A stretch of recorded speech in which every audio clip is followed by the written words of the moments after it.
What's up, everybody? Welcome back to Hobby Hotline. This is episode 385. My name is Adam Palmer. I am here with two other co-hosts. We have Samuel and Lauren. I'll start with you, Lauren. How's your week been? What you been doing? What you been up to?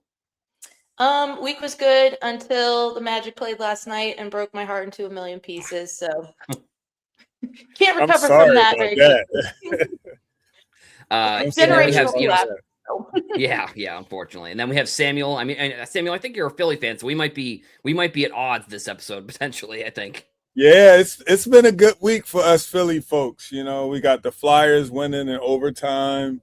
I was a little nervous that last game because I was like, we cannot go back to Pittsburgh and play them on their home court. We got the Sixers forcing the game 7 in Boston. So that's going to be a fun one. My hope is that Embiid shows up again because, you know, he had a good second game back, then almost had a triple-double. So he's got to play unbelievable to beat Boston in Boston. That's a hard place to win that. And then we got Phillies. They're trending in the right direction right now. You know, they fired their coach and hired Mr. Baseball, Don Mattingly or something like that. And yeah, they were trying to. They almost hired the Boston coach. They offered him the job. Yeah. He was like, "No, I think I'm good." It's like, yeah, I mean, it's kind of the opposite. I mean, unfortunately, with Boston, we've been kind of spoiled with riches a little bit the past few seasons. But you know, Boston kind of looks like they're collapsing a little bit in the NBA playoffs. The Bruins are just horrible. I couldn't name 3 players on that team, so I'm kind of glad they're out of the playoffs. I don't have to worry about it. Red Sox fire their manager. It's just not great, I guess. That's what happens when you live and die off that 3-pointer. You know, I don't care what the analytics say. It's still a low percentage shot. Right. But you know, it's fun, and I'm just enjoying being a principal. You know, that's my day job, and you know, I'm excited for the summer because I have a lot of cool things coming up around my card. So I'm looking forward to the National and, you know, the couple of weeks before the National because I'm going to be in Chicago doing some cool stuff. So. Yeah. I know you've got some cool stuff around the National. We're going to be touching on that like probably a couple topics from now, but we're going to start with kind of the breaking news from the past 24 hours. We're still waiting on a little bit of info, so I don't know how much of this topic we're really going to cover, to be honest, but apparently GameStop is going to try to buy eBay, or they're preparing some sort of offer. I mean, I think that this is a story we've heard before. I think when somebody commented on some post I saw that GameStop was also going to try and buy collectors like last year, so there isn't much info about this. I mean, I don't know if this is like led by the power packs that they just came out with. I don't even know how GameStop has all this. I don't know how they have this money. That's just one thing that I'll say right off the bat. You know, Samuel, I'll start with you. What were your thoughts when you saw this? I mean, for me, I don't understand how they have the capital to do it. I'm just thinking back to the days when their stock went down and everybody jumped in to buy their stock, and then somehow when the money world was figuring out what people were doing and it was making money off GameStop stock, and it's just like they came back from the dead. And I don't know, it's strange to me that they are shifting their like business practices from like gaming to like carve out their space in the hobby. And I don't think they had the best opening run, especially with all the things that have gone on with grading. And for me as a collector, I'm just going to stay far away from it and continue every once in a while to like listen to what the chat box say and the news headlines say. So we'll see. Yeah. Lauren, how about you? What were your kind of initial thoughts when this news hit? Well, and real quick, my internet's been kind of weird, so if I cut out or something, I apologize. But yeah, I agree with Samuel. It's weird. I think GameStop is just such a weird company in the 21st century because like they were part of that whole, Wall Street thing, and it's a very odd, it's like, I don't know, it's like bros running the company, and it's very weird sometimes. So I feel like they might have just like pitched this story to the Wall Street Journal, like, hey, let's get our names back out there. I don't know. Yeah. But yeah, I mean, because It does, like, the knee-jerk reaction is how absurd GameStop is, like, trying to pitch buying eBay. Like, you can somebody who is in a 10-year coma about that. Like, it's ridiculous. And like, I don't know. You know, again, it's the business side and it's the financial side. So like, am I very invested in this? No, but like, it's just kind of absurd. If it wasn't from the Wall Street Journal, I think we probably wouldn't even discuss it. But that gives it some legitimacy. And I think, again, they knew what they were doing by, you know, speaking to the Wall Street Journal over, you know, some other news source. So I don't know. It's, again, the bro culture is just, it's like with the Logan Paul Pokemon card sale to, what's his name? Like, it's like not real. It's not real numbers. It's not real. Like, it's just unreal to me. So like, I don't know. I'm sorry. I don't have better insight. Sounds like clickbait to me, and like they're trying to. It's like the ex-girlfriend or the ex-boyfriend trying to stay relevant in everybody's life. Yeah. And it's just like, yo, what are you doing? Like, we moved on. Like, just like let it be. You know what I mean? Right. I don't know. It's strange. I don't even go to GameStop to buy games, so it's like I'm not going to go there to buy cards. Yeah, right, exactly. I mean, I almost wonder if this is going to be, you know, there was that weird story probably like, I don't know, it must have been like 6 months ago, and I was almost said the other number, but there was the story where Fanatics or it was Panini was going to sell to Topps, but it was referencing an article from 2022 where like it was just for some reason someone wrote a new article about a quote from 2022 and everybody kind of ran with it. Obviously, it's the Wall Street Journal, so it's a little bit different here, but I just don't really know why. Like, I guess, you know, everything is kind of just, it seems like every business is trying to be everything all at once nowadays. Like GameStop, it used to just be, you know, you go there and they'd give you 50 cents for the game that you just paid $60 for last year. And now somehow they have, you know, however much you would even need. I don't even understand. Like, like the amount of revenue that eBay does. I don't understand why they would even sell. I don't know. Just the story, like both of you pointed out, it just doesn't really make a lot of sense of why even this could happen or how this could happen.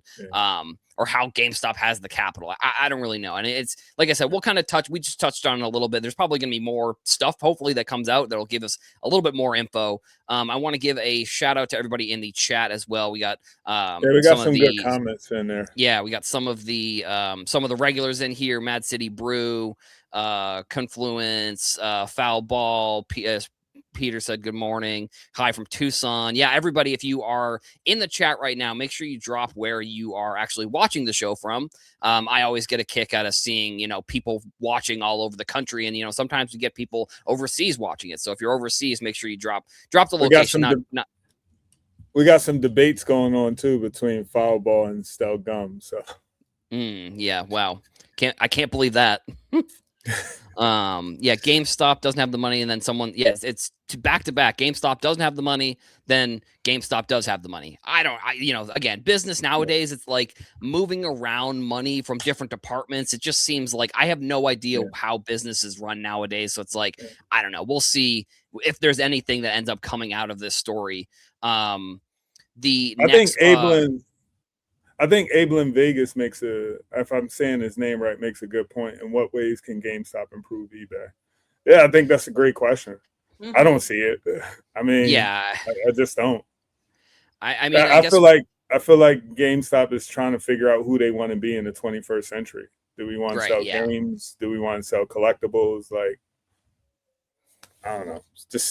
Like Lawrence said, it might have just been a couple bros just like sitting around a table drinking a couple beers going, you know, it'd be hilarious if we bought eBay. That would be so funny. And then there just happened to be a Wall Street Reporter journalist that was also sitting at the table or sitting next to him, was like, you guys want to do what? It's like, I'll write a story about that. Like, yeah, I mean, it's plausible, which is scary, but it's plausible. Right. Yeah, especially, nowadays, like I said, business is so weird nowadays. It's just like, who knows how this story even comes about? Like, does GameStop reaching out to the Wall Street Journal? Is it a Wall Street Journal journalist just overhearing a conversation? Who really knows? And I think Abel's question of how they could improve eBay is like, you know, there was the outage that they had like last week for a couple days, and eBay hasn't really made any statement about that yet. I don't know exactly what happened, or I mean, I guess we don't know because eBay hasn't said anything. And I mean, it didn't really affect me necessarily. I don't know. Were you guys trying to buy cards last week and you were affected by the eBay outage, or I don't know, did that No, affect you guys? I haven't been on in a couple. I haven't been on in a couple of weeks, so I wouldn't have noticed anything. Now, how about you, Lauren? Yeah, I didn't. I mean, I have not bought anything in probably about 2 weeks, but I look every other night, just kind of scour my watch list and stuff. And Brian's on eBay all the time. He didn't tell me. So I don't know. Like the first I heard of it was when we were talking about topics, and so I'm sure it was, somebody was greatly impacted. But yeah, to tie it back into what Abel said, eBay's pretty, like, I think, obviously there's like, anomalies and stuff, but eBay's been a pretty consistent partner to the hobby for anybody at any level. And yeah, I don't know that GameStop could, especially if like eBay is having issues, even though they didn't impact us, obviously they impacted somebody, it's out there. Yeah. eBay's like been pretty consistent. So like if they're having issues, why would we trust GameStop to be able to handle that? Because how many of these companies get bought up and then they wipe out like the entire department that runs the infrastructure of the thing you love? So yeah, I think that was a really great question. And I mean, I'm being skeptical, and I think that that's fair. I think it's fair that we're all skeptical, but like it just seems unpleasant. Yeah, I think Sutherland Cards makes another great point. eBay is an online seller. GameStop has a storefront. I can't go to GameStop and buy a 1983 Def Leppard cassette, but I can go to eBay and buy it. And I just think, I don't know, it doesn't seem plausible to me that GameStop is ready to take on everything that eBay has to offer, because it's not just collectibles that drives eBay. They sell everything under the sun. And, and even if GameStop did have the capital, I don't think they're going to use their own capital to buy eBay. They're going to try to raise money. Exactly. Because if they use their own money and then it blows up in their face, what do they got to fall back on? So right. I wouldn't want to be an investor in that.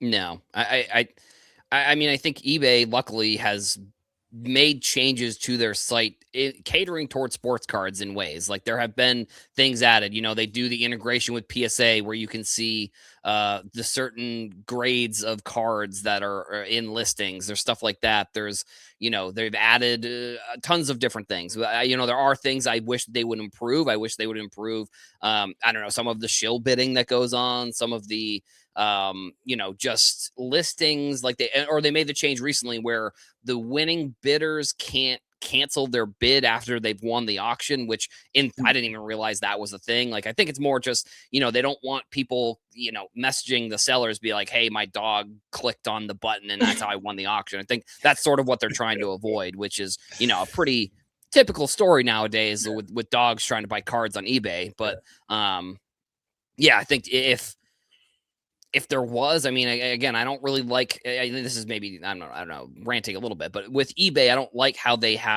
you can't see like the best offer prices on things. I mean, that's an improvement I would like for them to do, but I don't think GameStop comes in and says, oh, well, that's what we're doing. Like that's not what GameStop is going to do. GameStop is trying to buy eBay. So that way, I think someone even put it in a chat message here, just so that they can add to their portfolio of stuff that they have. I mean, GameStop also has kind of changed their business model pretty significantly, with the power packs, doing a repack. And again, if they were to buy eBay, that would be a big way for them to add some inventory. That's kind of maybe one of the main.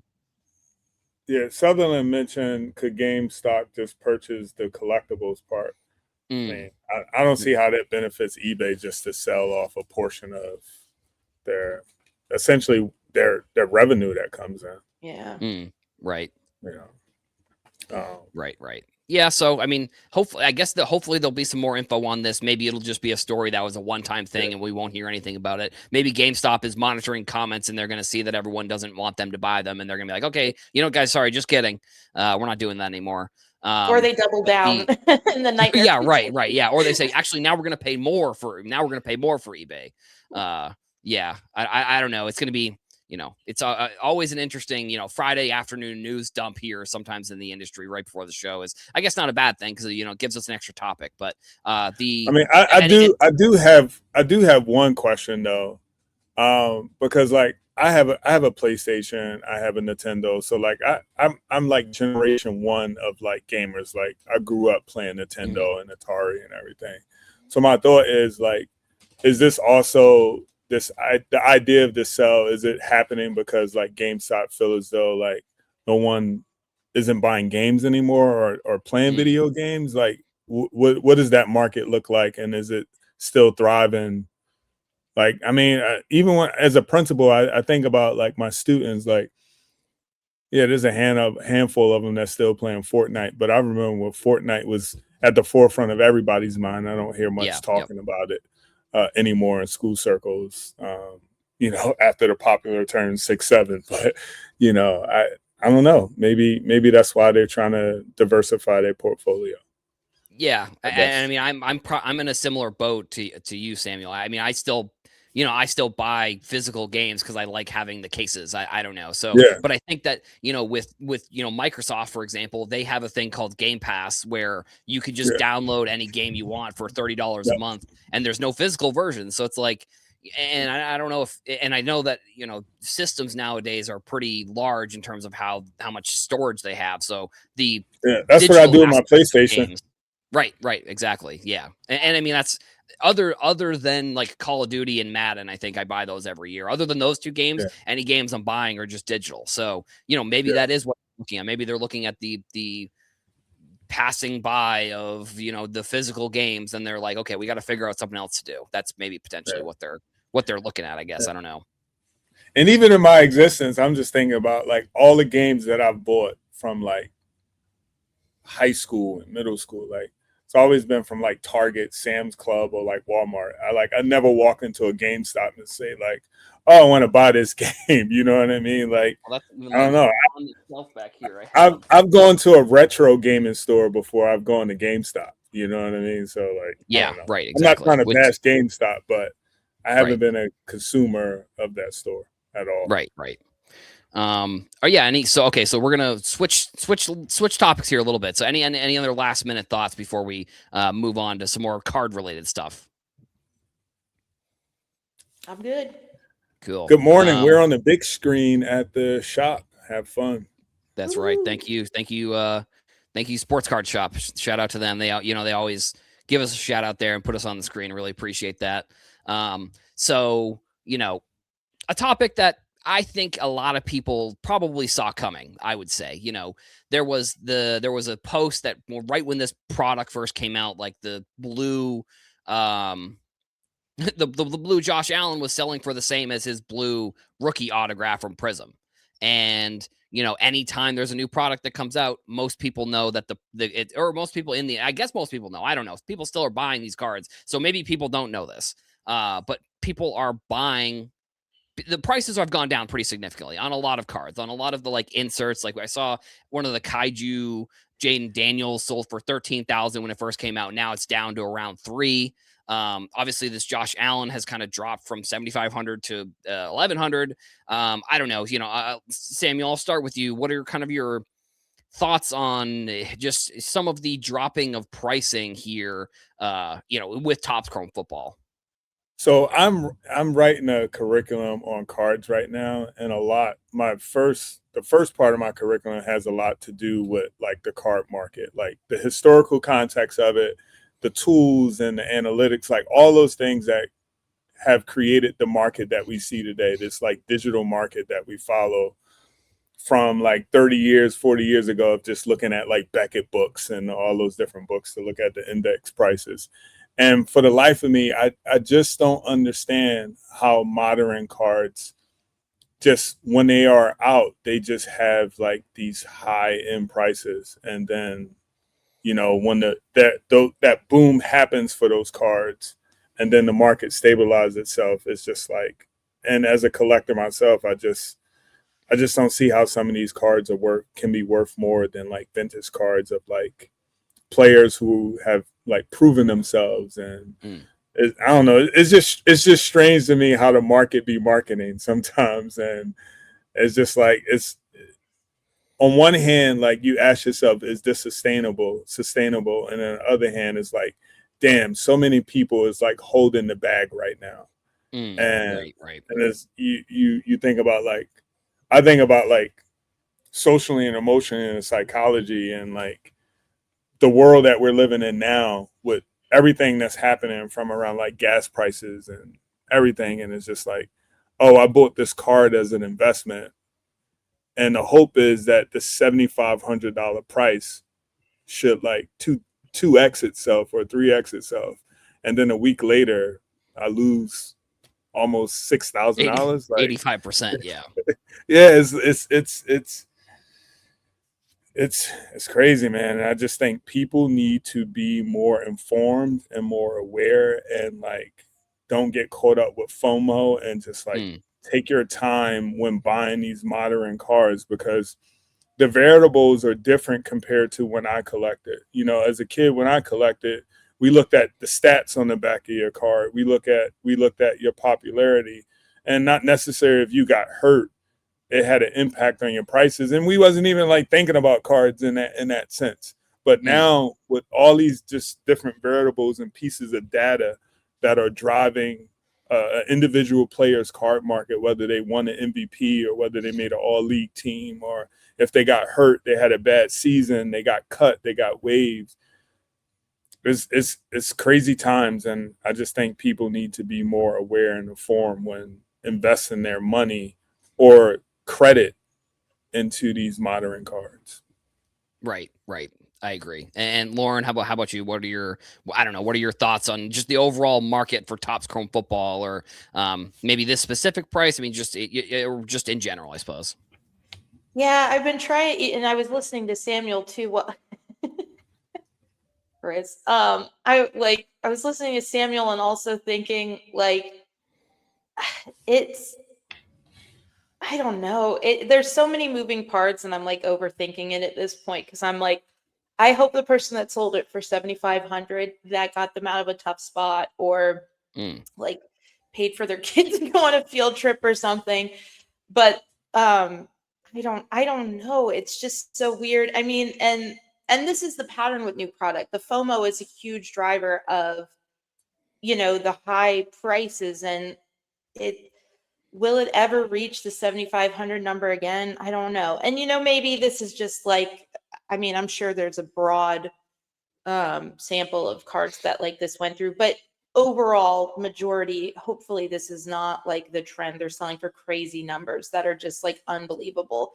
Like, I don't know. It's just, it's very overwhelming to me to think about like that 85% drop is just it's just overwhelming to me. Like, I just can't really process it because I don't know. I don't know. Like, I don't know. I'm sorry I don't have better insight. It's just like, no, it's all good. That number is just, I'm staring at it and I can't comprehend it. It's just like not computing for me in this moment. Because with a drop like that, essentially the person who got this card, you are hoping that Josh Allen somehow goes on this magical run and win 2 Super Bowls. And now you could sell that card for $10,000 or $15,000. But the likelihood of that happening, unless, I mean, the NFL just rigs itself and say, we got to get Josh Allen one because he's the face of the league. I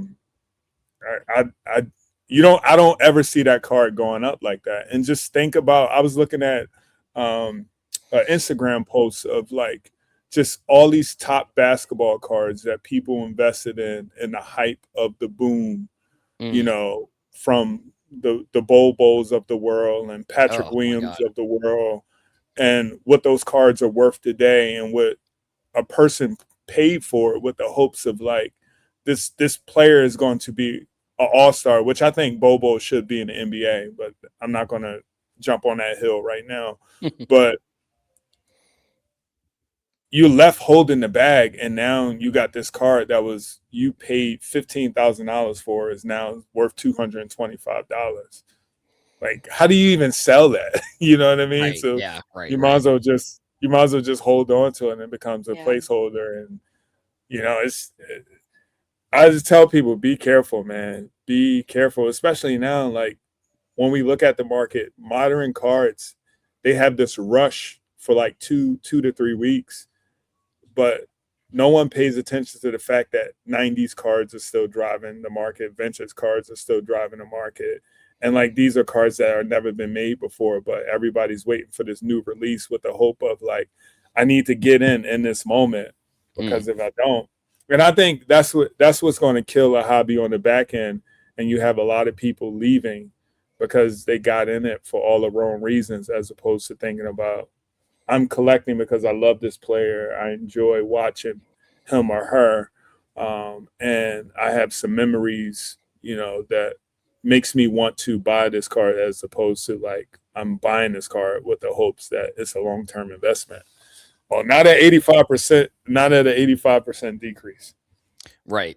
Yeah, and I mean that 85% decrease, I don't know if it's worse in context or out of context. Like out of context, obviously the 85% is like, it's like, holy crap, like you got to take a step back and be like, what have I done? Like that, which again, like someone spending 7,500 on that, like, I think that the sports card industry has become so, it's become so large that it's like maybe somebody bought that for 7,500 and because they knew it was going to go down, they're doing it for a tax write-off. It's like Yeah. it's sort of an interesting concept that I don't think is unreasonable. Like, but at the same time, like in context, we know.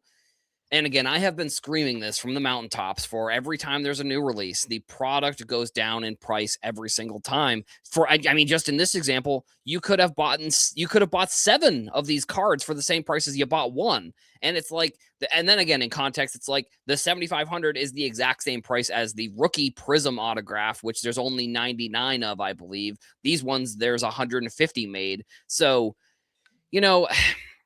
Yeah, it's I'm like it's hoping that unlicensed, it's out of 150. Yes, it's on card, but like it's a blue out of one, like that I don't know.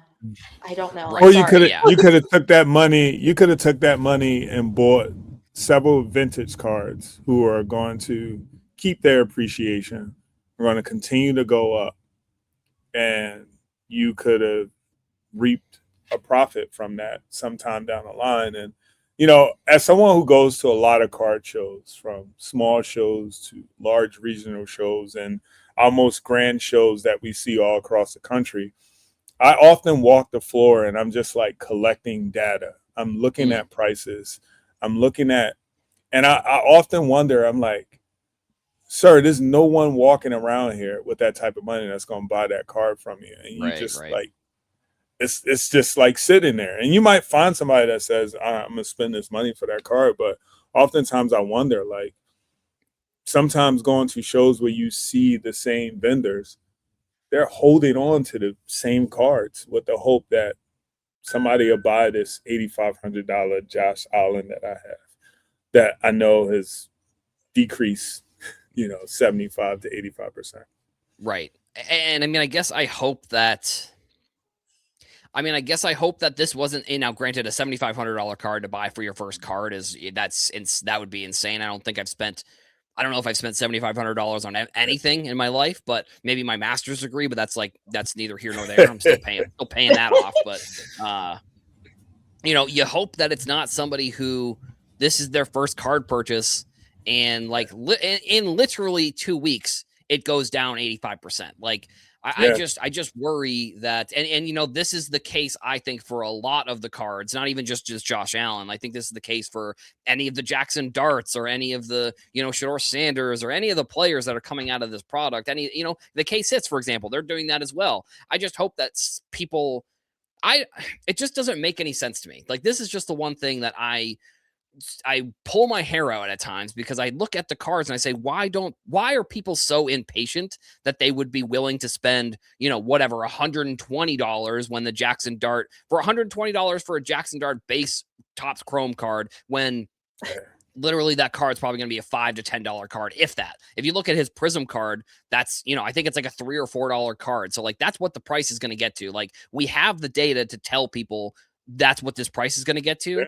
Yeah. And you know, it just reminds me, like way back in the day, I'm not sure if you guys remember this, but there was an app called Clubhouse.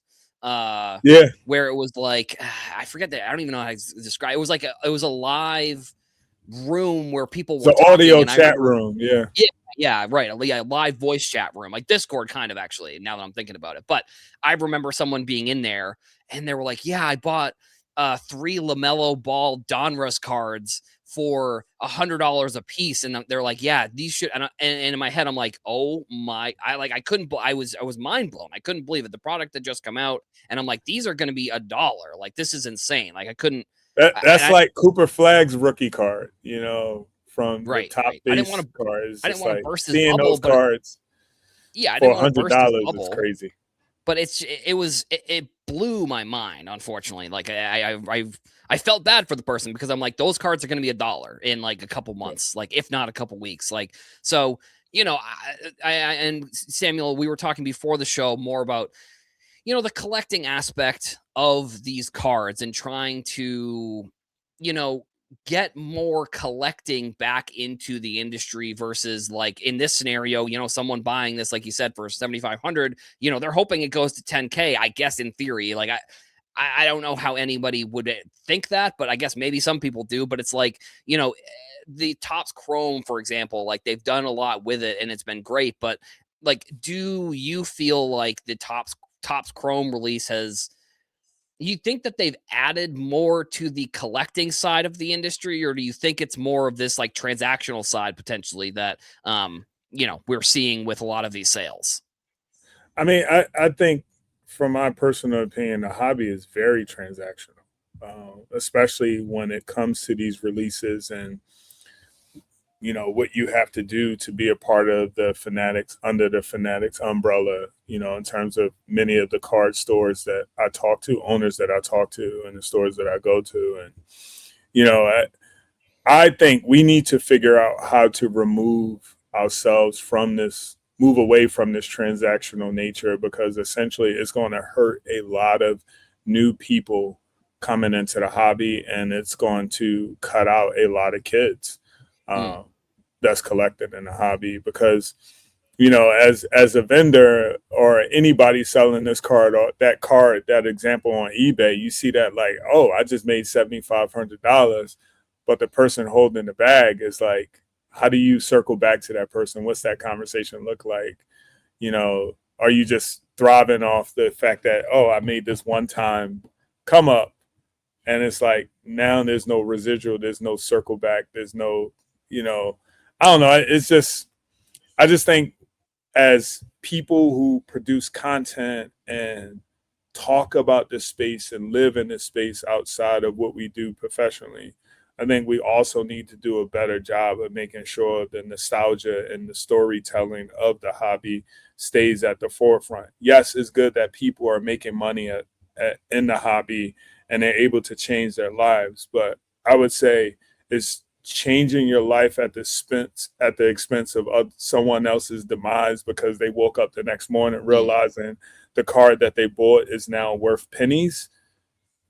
For me, it's not worth it. It's just not worth it, because now that's a damaged relationship. That's a person who, you know, doesn't necessarily, and like, again, at the end of the day, we all got to be adults and responsible for our money, but we can't center this thing that we do around community and our practices and the applications that we all contribute isn't community based, and those actions aren't community centered. And I just think we need to do a better job of supporting each other, because I've seen some vendors be like, nah, don't buy this card right now. You know what I mean? And, you know, I think we need more of that. And I think those stories need to be brought to the forefront a little bit more. And we just need to make more spaces where, like, we're sharing and we're giving back to each other, as opposed to, I need to come up fast with this monetary value. And that's why, like, I give cards away, and I've given many cards away from my collection to people that I told, don't tell nobody I gave it to you. It's my gift to you. And I don't need you to tell people that I gave you this, but I'm giving it to you for a reason. So I think we need more of that. And so that way the community aspect is what's driving this and the things that we look forward to, and not the hysteria or the anxiety of like, damn, I just made this purchase and is it going to blow up in my face? Or when it does blow up in your face, that's another person not in the hobby, Right. Exactly. I mean, and yeah, maybe it's just pie in the point. sky for me, and maybe I'm an optimist, or I don't know. That's just the educator in me wanting to care about people and their long-term health and as it relates to the collectible space. Right. Yeah. And I mean, I think one of the things that on TikTok recently, I've been trying to point out specific cards you can buy rather than buying a box of the Topps Chrome product, because, I think that the price that Topps sold it for, $350, is still high. Obviously, that's still a lot of money for a lot of people. It's a lot of money. But I obviously being on TikTok, I see people are selling these boxes for $1,200, and I mean now they've gotten down to around $850. So I still think that's high, but I still think that there are. And I made a video the other day that I said I personally would rather buy, because in Topps Chrome Football you get 80 boxes, you get 80 cards. There's 20 packs and there's 4 cards per pack, which that's also insane that there's only that many cards in the box. But that's neither here nor there. But I would rather buy 80 $10 cards on eBay than buy a box of this, because the chances is you might pull one card that you can make your money back for the box, but the chances that every card in that box is $10 is 0 to none. Like there's not a chance you're gonna be able to sell all those cards for 10. So, I would say buying, and it's also just seems like it's more fun to me. I mean, that's just, the search, and maybe that's another thing that, like you were talking about, Samuel, with like collecting. It's like, for me, I enjoy the hunt for the cards. Like it's those foundational principles and practices we need to get back to. Right. Exactly. And I think the other part of it, and Lauren, I'll let you jump in here in a second, but the other part of it that I've been trying to kind of figure out exactly how to make more videos about, it's like, if you are buying cards, you should be buying slowly, but then selling fast. If you buy a card, like hypothetically, if you're buying cards that you do want to sell, spend a lot more time figuring out which cards and identifying which cards. And then that way, when it does go up in value, you can sell that and then reinvest that into other opportunities. But you shouldn't be going all in on one card. You shouldn't be spending all your money on one card. You shouldn't be seeing somebody made a video about these are the top 5 people to invest in and then buying them. Because the other thing too is, like, as soon as somebody's making that video, it's probably already too late for that player's market. Like it's a combination of those types of things. And Lauren, I'll kick it over to you here, just from a collecting standpoint. What have been your thoughts as you've been seeing stuff with Topps Chrome Football, and maybe just where we're shifting sometimes in the hobby when it comes to the the collecting aspect of it?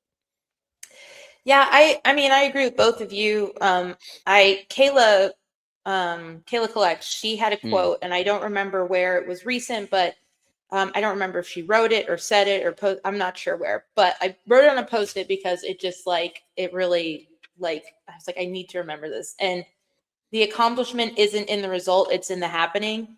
That's kind of how I feel about collecting. Like you guys said, it's the community aspect, it's the pursuit, it's the it's the comprehension aspect of, okay, is this card worth this? Could I pursue something else? I want more. Like, do I get this 1 versus 2 of whatever?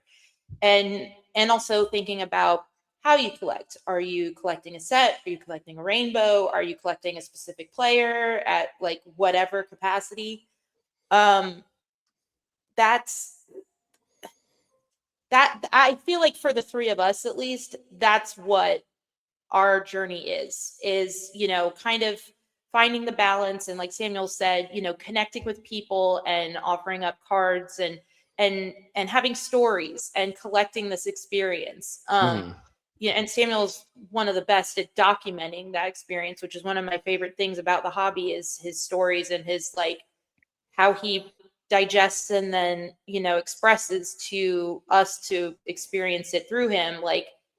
in his community, in his shows with, certain collectors of different ages and ranges. And it's, that's where the value lies for me personally. I'm not trying to get like all philosophical and deep about it, but like, I think that's why those numbers about a out of 150 blue Josh Allen unlicensed, like, I think that's why it was overwhelming me, because I can't comprehend the context of that. I can't comprehend the story of that. How do I explain to people like how this came to be? And like, and also if I was trying to explain to somebody the beauty of this hobby and the community and the experiences and the value I see in that aspect, I'm not going to tell my parents or my brother or my friends or whatever, yeah, here's this crazy story about how this card dropped 85% in like 2 weeks. Nope. Like, that's a bummer. Like, it's a very huge bummer. Right.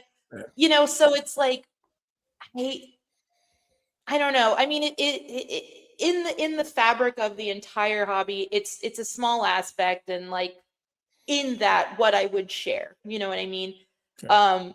But if you're trying to warn people who are getting into it and are trying to process it, or kids, who are, making a big purchase, which $7,500 if you're a kid, that's crazy. But it happens. And, I just, again, not to be kumbaya, but like the value for me is in the connections I have with people and the connections I have with my journey and the memories I have. And like, I don't know, like that, I'm sorry. I know I'm not being very helpful this episode. I'm just like not. I think much. two things. Yeah, two things to your point, Lauren, that I think we need to go back to. Like the best example that I can give, like I have the 86 Flair in my collection. I have the Wilt Chamberlain rookie in my collection. I have some very old cards, like Tito 6 cards, like very known, like Hall of Famers and everything. And whenever I talk about those cards, I don't talk about what they're worth. Right. I talk about the nostalgia that I had with these cards and the experiences that I had sharing these cards with people. Right. And I never like, oh, let me pull up the index and show you how much my 80 Flair, my 86 Flair Jordan worth. Let me show you how much my like. That isn't the driver of those conversations and those experiences. And I also think too, the second point that I want to make when it comes to like the market and like what these boxes are worth, I also think we need to like also consider the strain that it has on these mom and pop card stores who've built decades of relationships with their targeted market and community members, where now I'm telling the people that I've had all these communal experiences with that wasn't transactional, that just as much they gave to me, I gave back to them. You telling me like I can't sell this box for $100 when on the market they're going for $1,200. Like mathematically, that just doesn't make sense, and I won't make any money as a store owner. But like, how do I have that that conversation? How do I negotiate that conversation with people who's been coming to my store for 30 plus years, or families who have been connected to me and come into my store and who committed to this experience that I've cultivated in my store, that, you know what, I want to be associated with you as a store owner. Like, how do I negotiate that conversation with them to say, like, for you to get this product, you got to pay $600. Yeah. When gas for a full tank of gas today is like $73. You know what I mean? And so it's like, that's where I think like we all need to like pump the brakes and like take a step back. Like, and I even go back to like COVID. Like, I am grateful that COVID brought me back to the hobby. However, I am not grateful for what COVID did to the hobby in terms of the monetary aspect. Because I think it also made a lot of people greedy. I think it brought in a lot of bad actors.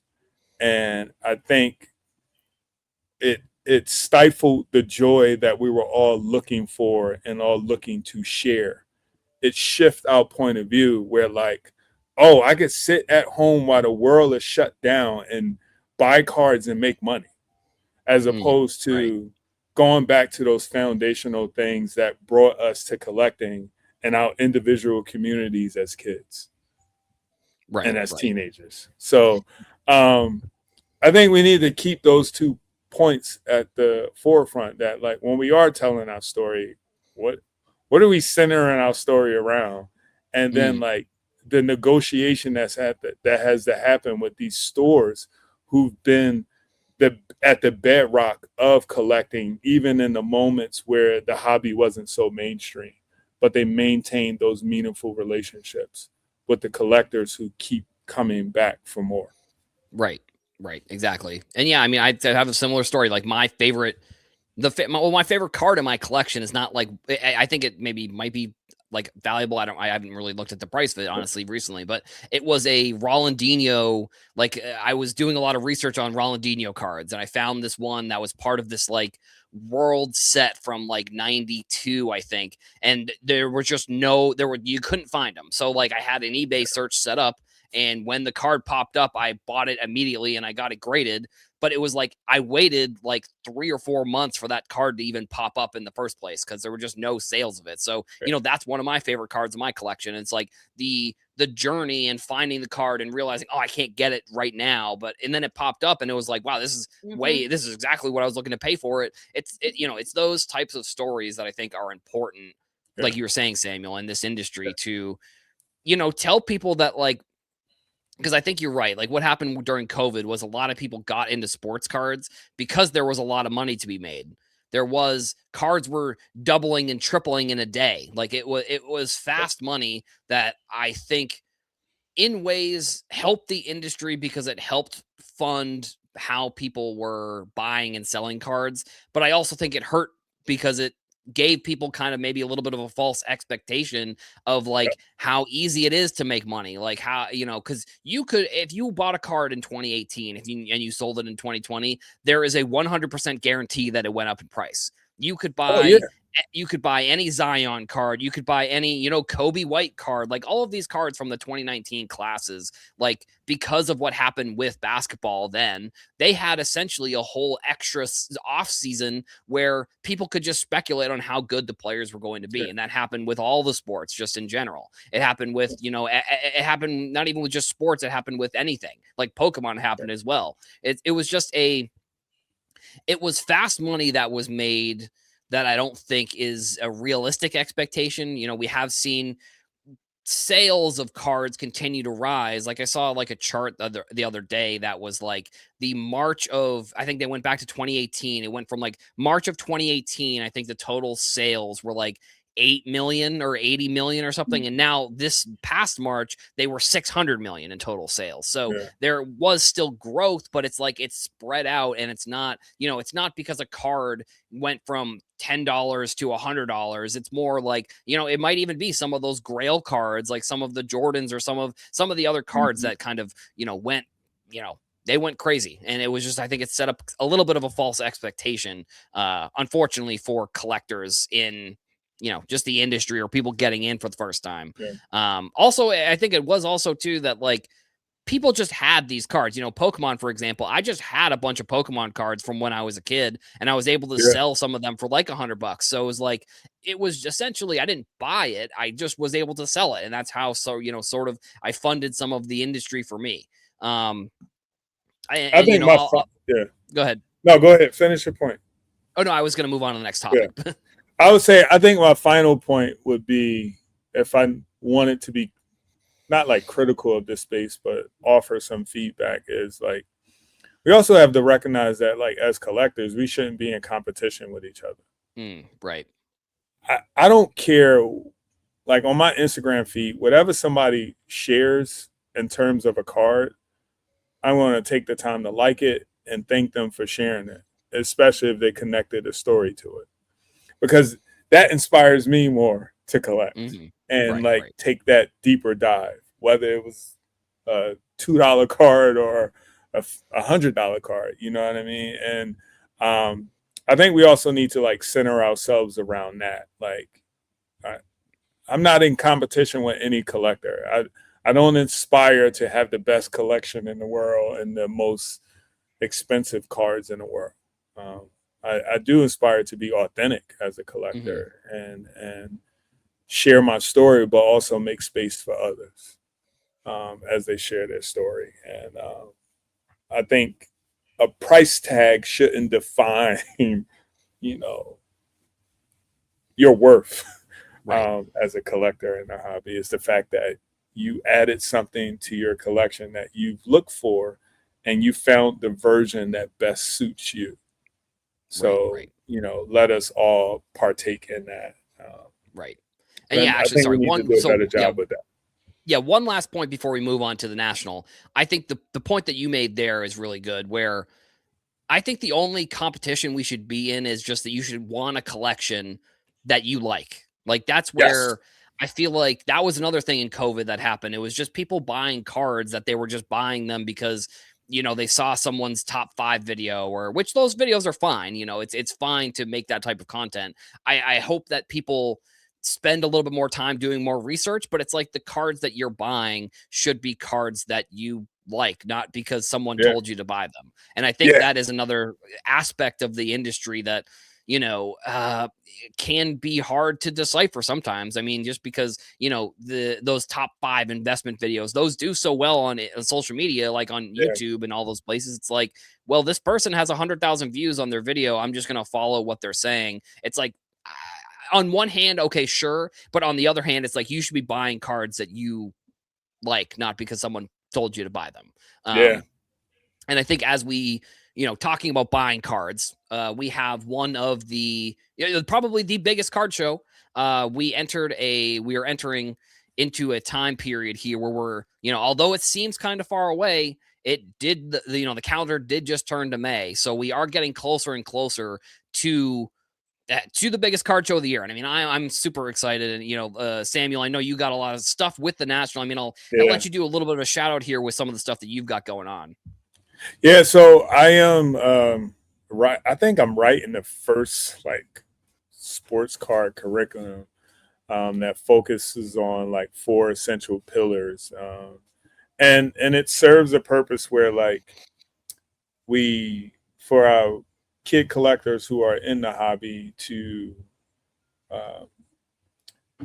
create space for them to enjoy many of the foundational hobby principles that we enjoy today, but also open the door for new collectors to have a roadmap to like thrive in this space. And a big piece of it is communal. Another piece is entrepreneurial. But another piece that I'm excited for as I continue to write this curriculum is like the industry side of it. And one of the foundational, you know, missions of this curriculum is like, yes, we want to create collectors, but we also need to be finding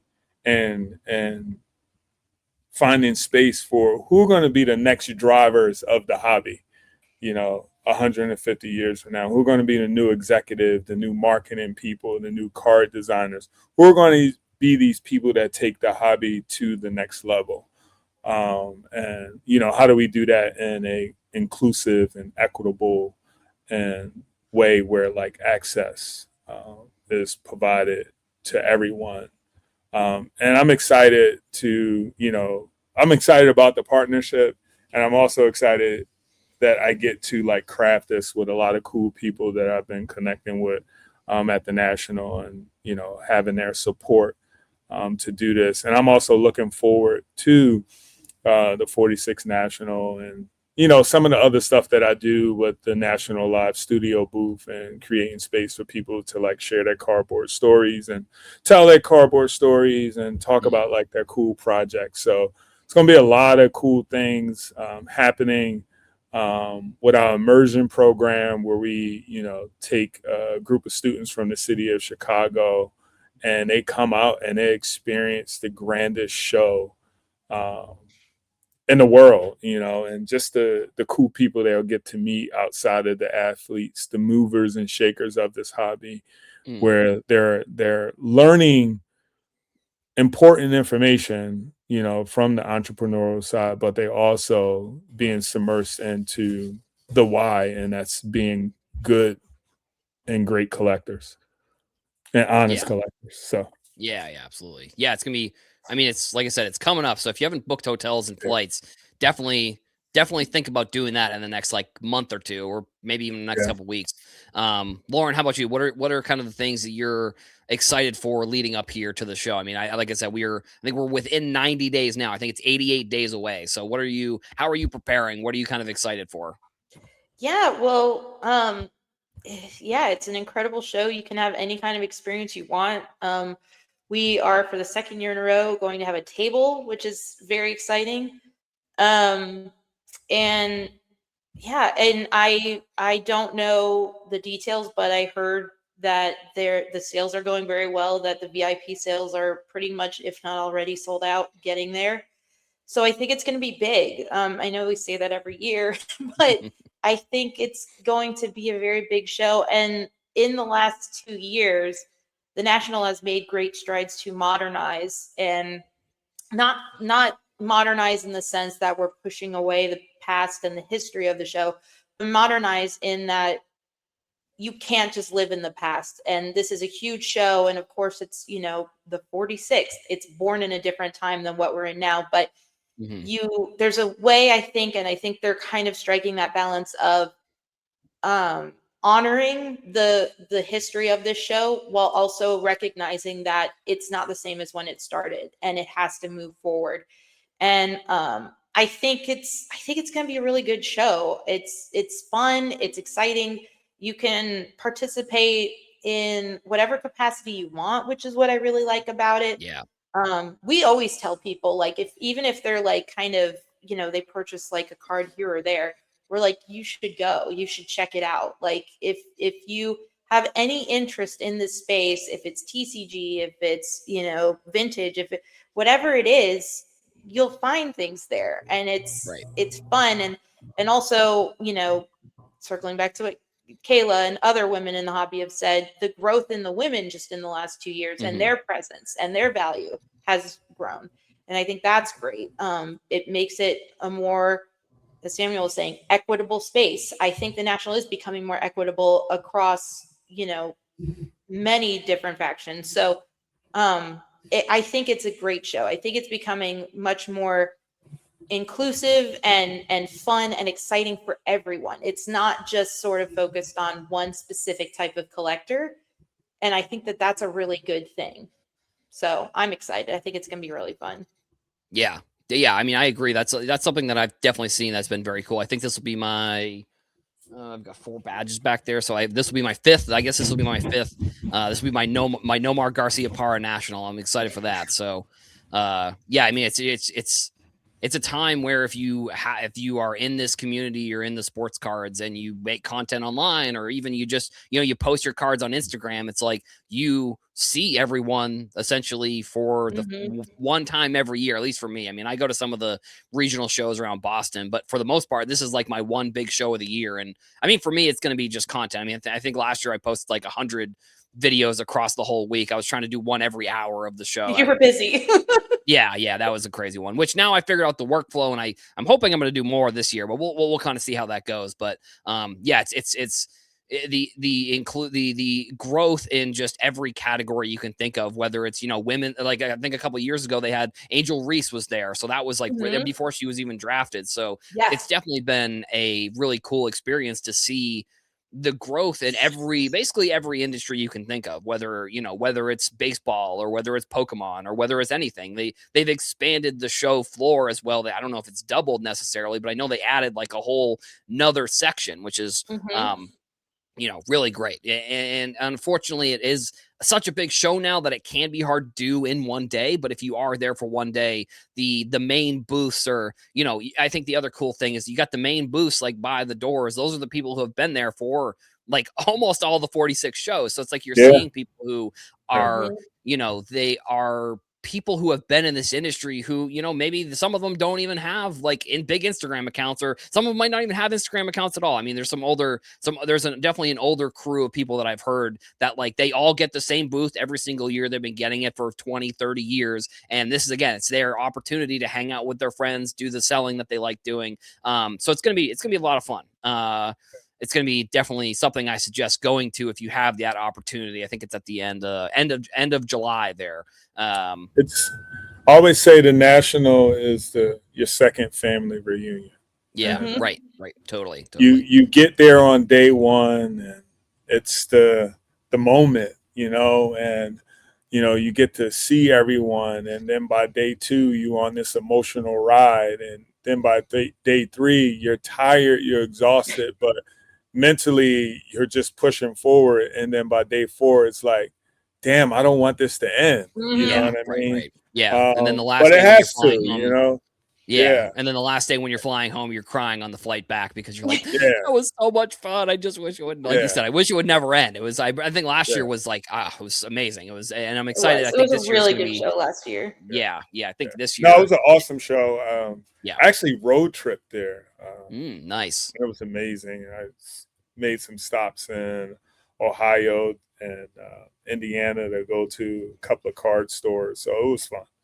It was fun. It was great experience. Yeah.